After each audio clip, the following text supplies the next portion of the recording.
oftentimes isn't so much the product, it's the celebrity or the influencer that's endorsing that product. And so as a result of that, and the just absolute proliferation of social media feeds on every device for practically every human in the world, it's become so universal that that's a way to communicate from a celebrity sort of profile about a product. Welcome to Contrary to Popular Opinion, a podcast hosted by Vujade Digital. In each episode, we bring you provocative topics and novel perspectives around leadership, business, and marketing that defy the norms because exponential growth demands unconventional thinking and visionary action. So open your mind and let's get into this week's episode. Hey everyone, Kelly McGuire with Vujade Digital. Excited to talk about today's topic. Hey everybody, this is Todd, Kelly's partner. It's the second week of January. We're back to full steam ahead, hair on fire. It's Tuesday morning. Feels like it should be Friday already. So today, Kelly, we had some stuff to talk about around evolving content and creative. Talk a little bit about brand authenticity, but I think we'll spend some time talking about just content and creative and where it's going on the platforms. And a little bit of a poke into the influencer arena because it's still going strong. We have a startup in that space as well that sort of sheds some light on our opinion about this area, which is fun to talk about. So let's dive in and talk about brand authenticity. We've often talked about brand. We've often talked about our opinion is that brand still very much matters. And it was sort of left on the table in the barrage of the D2C, CAC and ROAS era of Meta, where brand didn't seem to really matter. But everything we're reading and seeing now from every sort of marketing lens is, saying, hey, brand is the most important thing. It's back on the table. So when we think about content and stories and creative assets that are out there, and there's AI woven into all of this, we think about consumerism, right? All the stuff that we buy, that we're told to buy, that we're advertised to buy. Do you think there's fatigue around, I don't know, what used to be the really cool, really well thought out, well written, well scripted, well produced, authentic brand kind of content and stories? Do you see or feel that that's sort of gone by the wayside, and maybe because of AI making it so much easier and quicker in some cases, probably not for the good, but some cases to produce, and or the mediums, the formats, which we'll get into specifically around TikTok, has that just shortened and cheapened the idea of like quality brand authenticity and stories? I think the concept of brand authenticity, I think it's just more evolved when I think about it. We've talked about this a little bit in the past, and this often always gets anchored into the purpose of brand and what it serves. And then that bifurcates for me into the idea of wants versus needs and the role that brand plays in there. Let me ask you real quick. What do you think the purpose of brand or a brand purpose is? Like if you had to define it in one sentence, what is it to you? One sentence. I mean, for me, it's, brand is it's a consideration element when deciding to buy. And that's why want versus need is really important. I think when I said this before, the idea of if a product isn't singularly fulfilling a need, something you're going to have to buy, and it's more creates the want, right? It's why does someone want a Birkin bag? Why does someone want Nike shoes? Why does someone want, name brand, shirts and things like that? Like, yes, you need clothes. And so that you're going to buy a shirt or pants, but then what the brand serves is the why us versus them.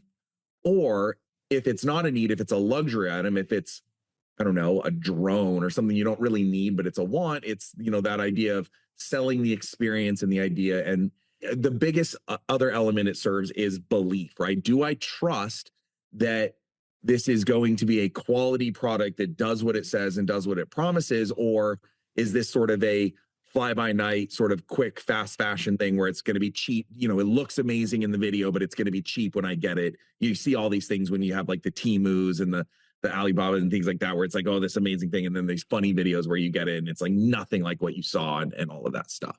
And so it serves, I think, different purposes in that way. It creates belief and trust in getting you over the hump of, do I believe I'm going to get what's promised, or is this, for lack of a better term, a scam?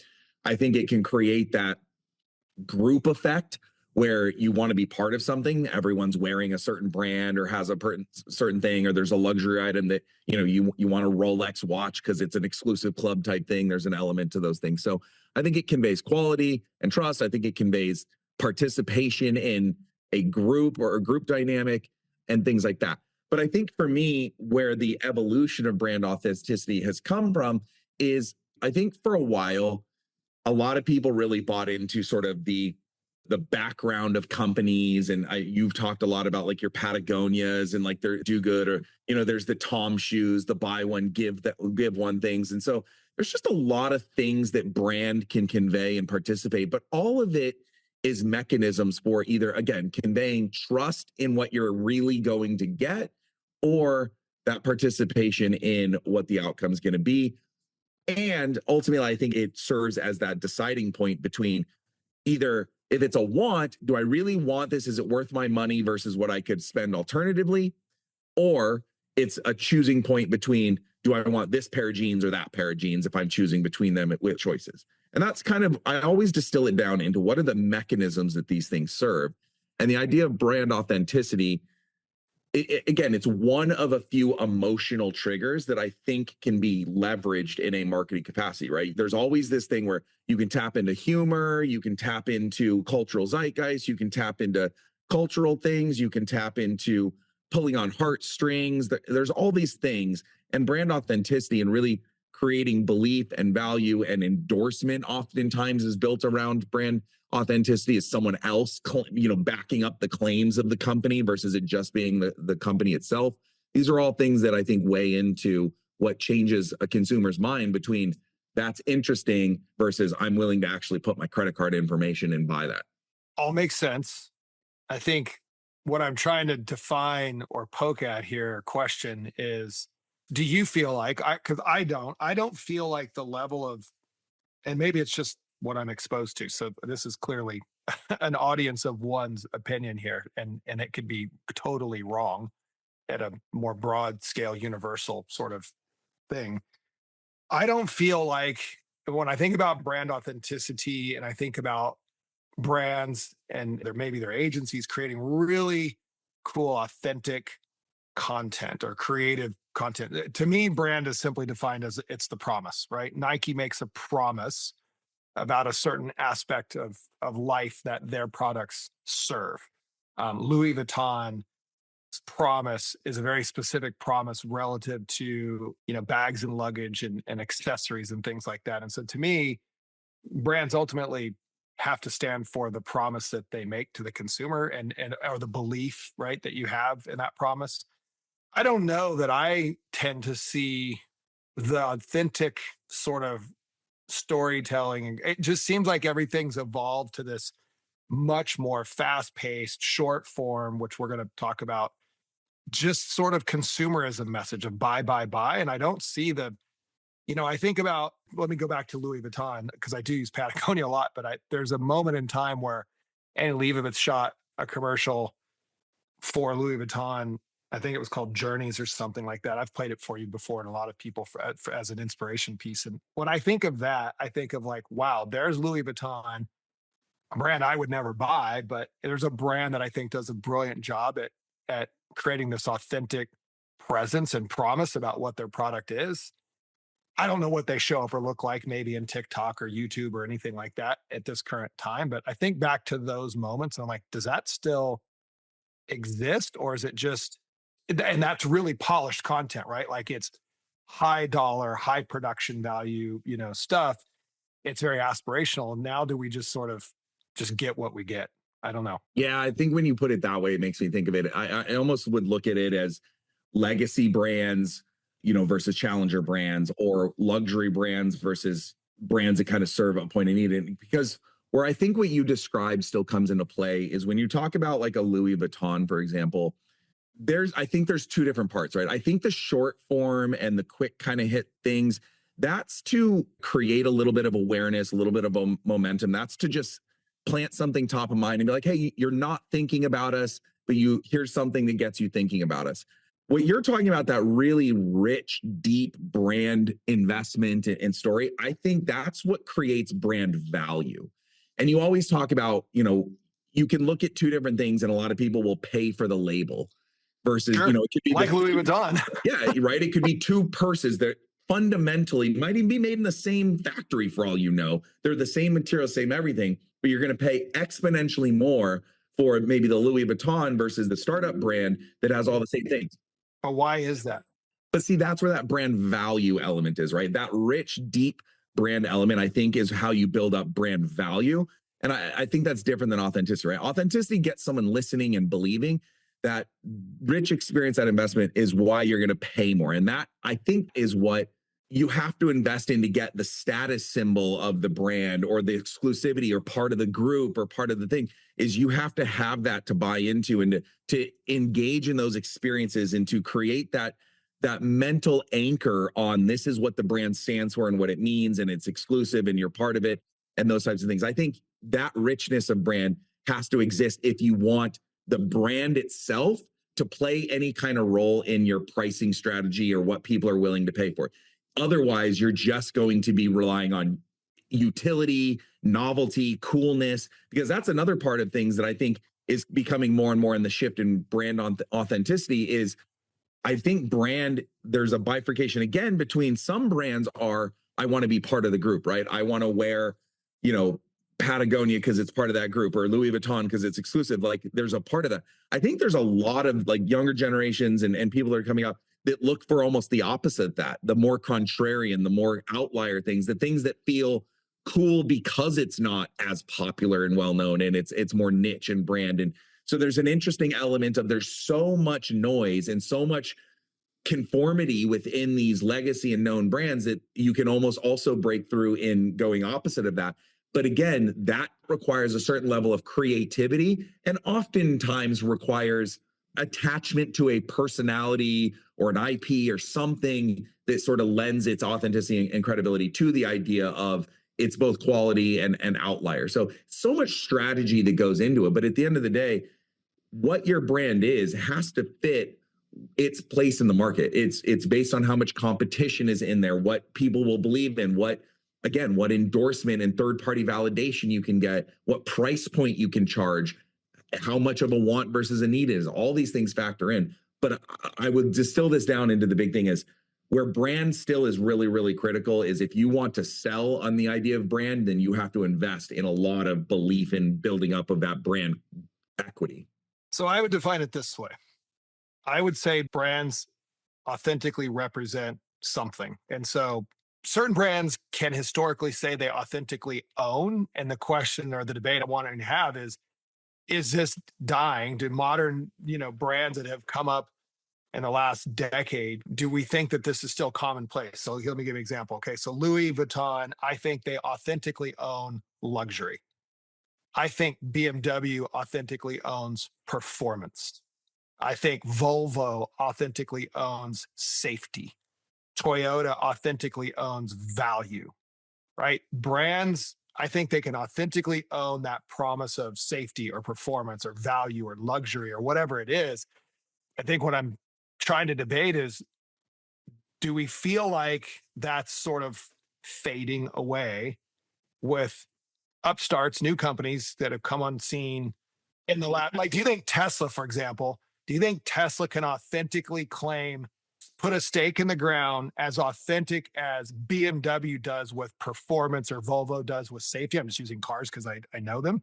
I think that's a perfect example of what my answer is, right? Is I think where authenticity comes from has shifted, right? So again, the legacy brands you talked about, I think were very much the brand and the product quality and the history and all of that.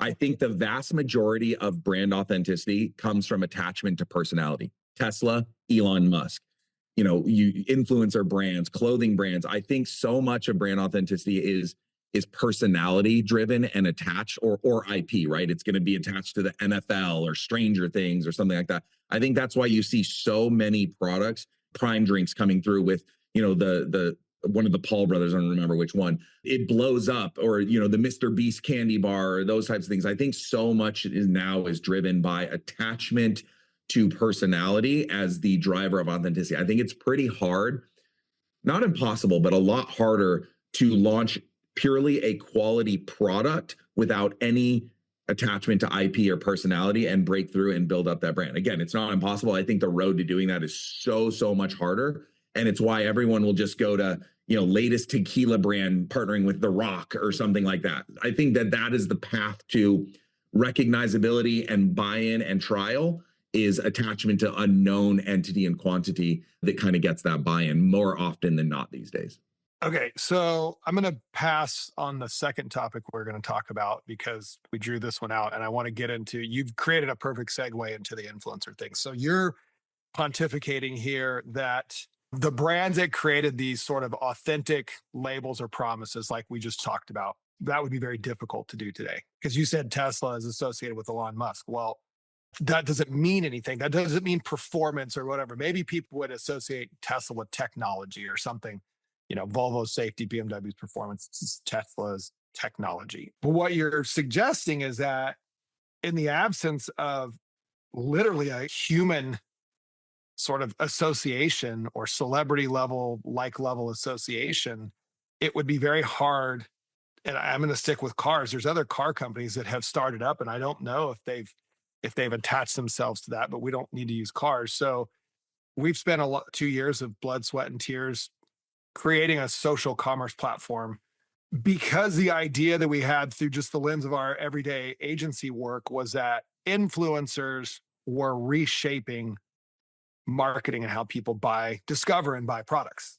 And what consumers tend to attach themselves to oftentimes isn't so much the product, it's the celebrity or the influencer that's endorsing that product. And so as a result of that, and the just absolute proliferation of social media feeds on every device for practically every human in the world, it's become so universal that that's a way to communicate from a celebrity sort of profile about a product, that's how people now buy. So the idea that Volvo created this brand around safety, you wouldn't be able to do that today because you need The Rock, or like you said, somebody like that to basically go out there and say, this is the next best car company because of all these reasons. So now it feels like what we're going after is the idea that, social commerce, the discovery of products, the trust and the believability, as you put it earlier, and potentially buying a product is not necessarily coming from brand authenticity. It's coming from the influencer that's endorsing it, which that's interesting to think about because that's a really complex behavior, because that makes you wonder, like, what can the brand, what can they really cling on to? What anchor, what foundation do they really have if their brand perception is driven more by the influencer that's saying things versus what their brand authenticity really is? That's, I guess, where we're headed with this. Yeah, I mean, I think it's a natural extension of sort of the digitization of life, where you used to be able to go and discover, it wasn't as easy to spin up a product in a supply chain and a source and build products and ship it over. And there was a lot more retail, where the point of discovery is you used to go walk around a mall and you stop in a store and you'd physically feel things and see things. And it was a store that put things together. And, there was end caps and highlights and things that was your way of discovering and learning things and deciding for yourself in real time, do I want to buy this? Is this fit? All of those types of things. And there wasn't so many choices because, it wasn't that, again, let's take clothing, for example, right? There just weren't that many clothing brands because it wasn't that easy to start a clothing brand, right? You'd have to do a whole lot of legwork and all of those things. And then things got really digitized and everything became online. And now I can't, as often, my point of discovery isn't a tactile experience with it. I can't convey, what's the shape and the look and the feel and the material and all of that as much. And then you dovetail that with the idea that the whole reason an influencer is called an influencer is because they can influence people to do things, right? They have a believability and a trust and a mechanisms of storytelling that people will spend time absorbing and buying into. And so that becomes a point of curation where if I can't physically go in the store and experience a product, I can have someone else who has done that work, who has experienced it, who has vetted it out, who has looked at it and said, this fits my taste and I like this and this is a good brand and I've enjoyed it. And I follow this person because they fit my lifestyle, my taste, and the things that I care about. And so their opinion, is influential to me. And therefore I can sort of use them to curate down some of the noise that exists, right? If there's 10,000 clothing brands that I could consider, I'm not going to go to 10,000 websites and figure them all out, right? But if they're working with and spending their time because that's their business, like that's how they are making money and spending their time and really investing in that, that helps me narrow down my consideration set and it helps me understand what is my level of belief. Now, the product still should be quality. They should still have a story. There's still an element of the decision point, but that point of discovery is now digitized and online and oftentimes in this short form where it's almost like that product placement where I'm like, okay, this person who I look up to, who I spend time watching their videos, I laugh at them or I really enjoy their things, they're wearing this thing or they've taken the time to endorse it. And, the theory is that they've participated in some way in saying that I believe in this. That's the hope for the authenticity there anyway, when there's that sort of connection.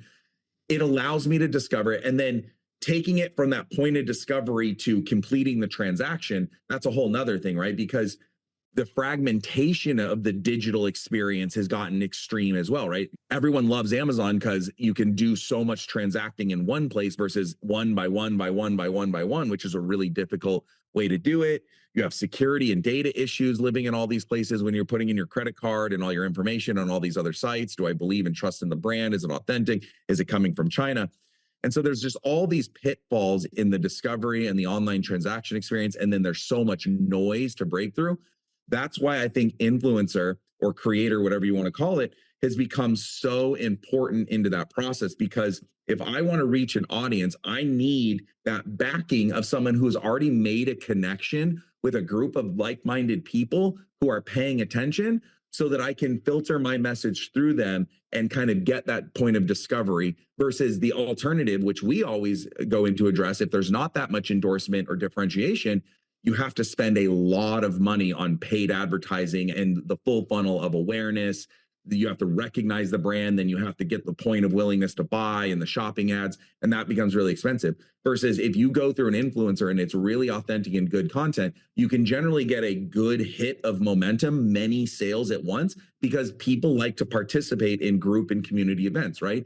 If I have an influencer that posts about a pair of jeans, I'm probably going to have 100,000 people that are going to see that and be exposed to it. A good portion of those are going to be like, well, I'm in the market for jeans. I trust this person. I really like the way those look. Let me go ahead and buy those.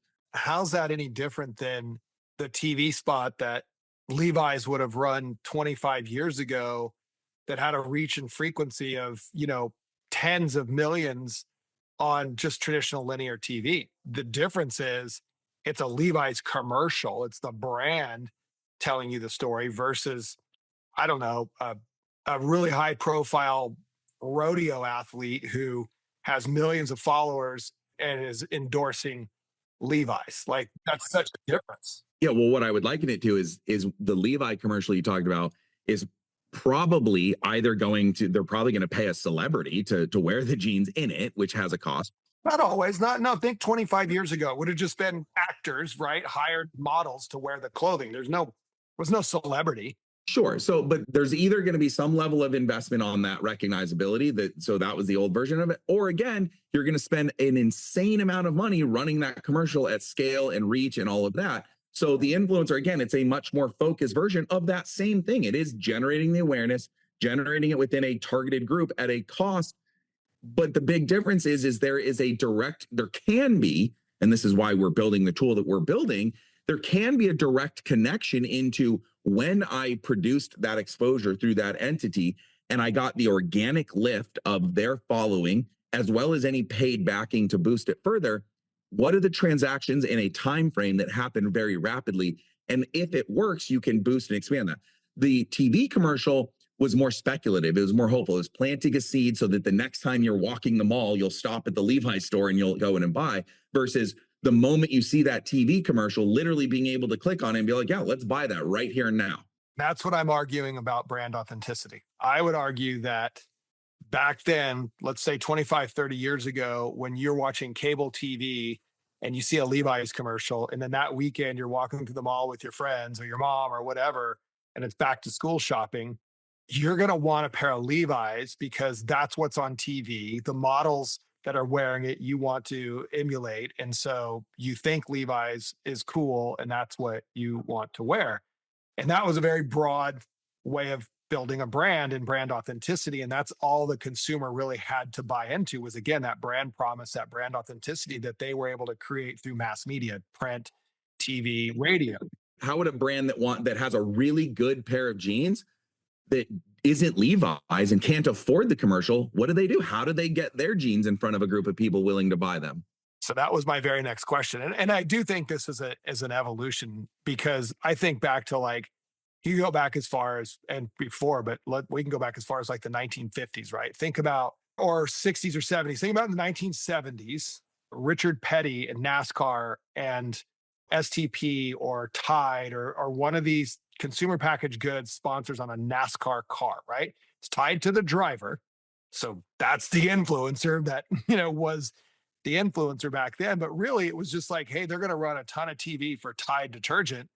And oh, by the way, your favorite NASCAR driver is driving the Tide car, but that personality didn't have the capability to do what a personality has today. So then I segue that into your question, which is, if you wanted to start a jeans brand today, here, I'll use a real example.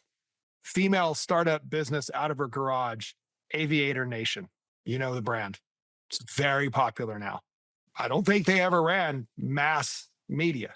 So if you had to start a brand today, if you were that person starting the Aviator Nation brand or whatever you're starting today in your garage, how would you launch that brand? Would you run advertising, or would you just immediately go straight to influencers and say that the quickest way to influence a specific persona is to pair my brand with the person who stands out most of that group, whoever that is? Is that how you would start? Or order of operations, I think, is critical there. I absolutely would work on more of the groundswell, personality driven, influencer driven momentum. And I would have concentration, and you got to create that factor of cool or trend or whatever you want to call it. And you don't have the money for mass media, so you have to do it through a personality. No, it's basically a new version of proving market fit. Do I have a quality product? Can I get people behind it? And when I get people behind it, can I get a groundswell of people that love it and enjoy it, and I filling the need on it? And then once you've created that groundswell, once you've got a little bit of buzz and a little bit of momentum, that's where the mass media comes in. Because now you're not relying on huge dollars to create the momentum, which is very expensive and hard to do. That's why you have Super Bowl commercials and NASCAR things and all of that, to buy your way from the top down. But now you're saying, I have proven that there is a group of people that this fits. You can identify. If you go online, there's good reviews, there's good momentum, there's content on it. People are going to feel good if they're skeptical and there's that endorsement to it. Now my media dollars can create more awareness that this thing exists with the backing that exists on there. And you can start to use those built-in channels of my brand fits the lifestyle and the messaging of these influencers who like what I do, who buy into my story, who back the product, and their groups and their audiences that they've spent all this time, the hundreds of thousands of followers that are looking to them and engaging with them. You can leverage that, and then you put dollars behind boosting that and expanding that. It's like building on a solid foundation versus just trying to randomly kind of pick things up on your own. So yeah, I would absolutely look at building that momentum, that community, that position in the market with those personalities and those endorsements and that sort of organic reach. And then all of my dollars would go around boosting and expanding upon those winners. Well, I think that answers my question, which in my mind, just to wrap up on this, is that as I grew up in the 70s and the 80s and the 90s, the brands that I most associated with, I did so because they represented, part of my lifestyle or interest or whatever. And it was because of what I felt that brand promise was and how authentic they were about that brand promise, and not because some person on TikTok is pushing a 50 You can say that, but I guarantee sometime in your life, you have been just randomly influenced by just someone you followed, maybe subconsciously or directly. Maybe that's not your norm, but there's no way that every single person you've ever made has been that considered. Like there has been impulse things that you've been influenced to just be like, you know what, I'll give it a try. That seems cool.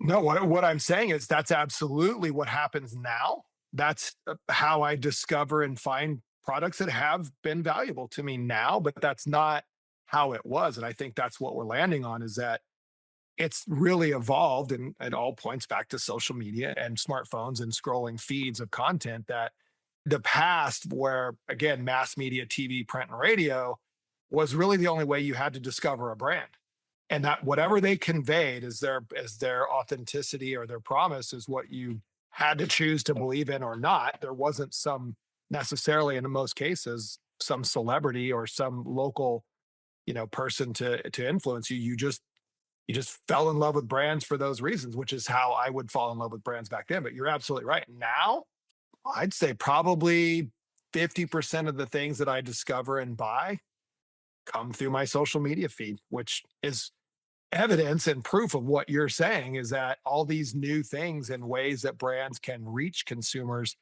And again, I will go back to say, I don't think very much of any of it is authentic in any way. It just simply gets my attention because the algorithm knows what I'm interested in. So, for instance, right now I'm interested in sailing because I bought a sailboat, right? And so my algorithm is feeding me all these sailing products. There's no authenticity to those brands. There's no brand belief. There's no brand loyalty. There's nothing. There's just like, oh, I need one of those. And here's one being advertised to me. So I'm going to buy it. Or I didn't know I need one of those. And now I want one of those. But it has nothing to do with the brand.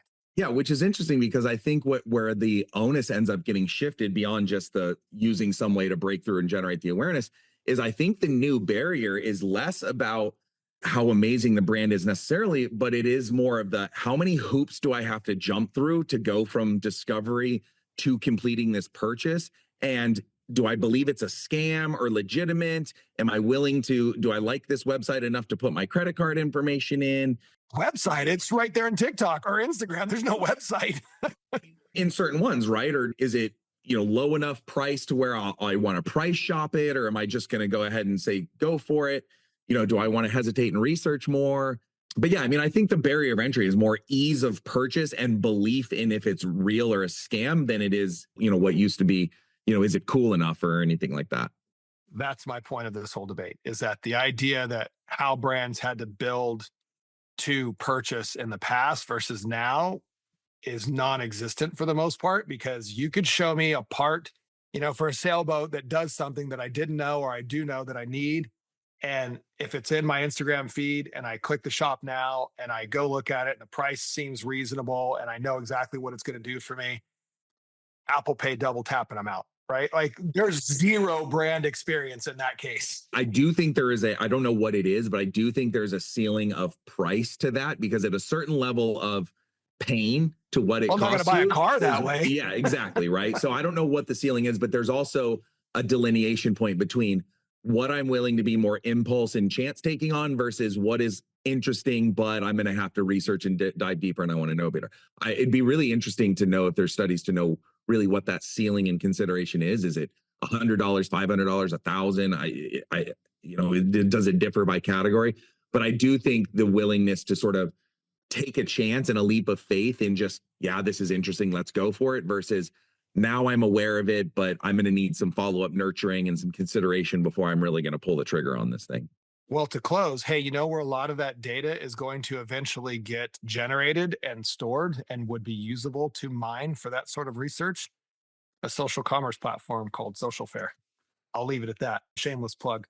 All right, good debate. I'm old school, as I always tell everyone. So I grew up with brands a different way than they are exposing themselves and influencing purchases today. And I've now fell victim to the algorithmic purchase cycle of many, many things.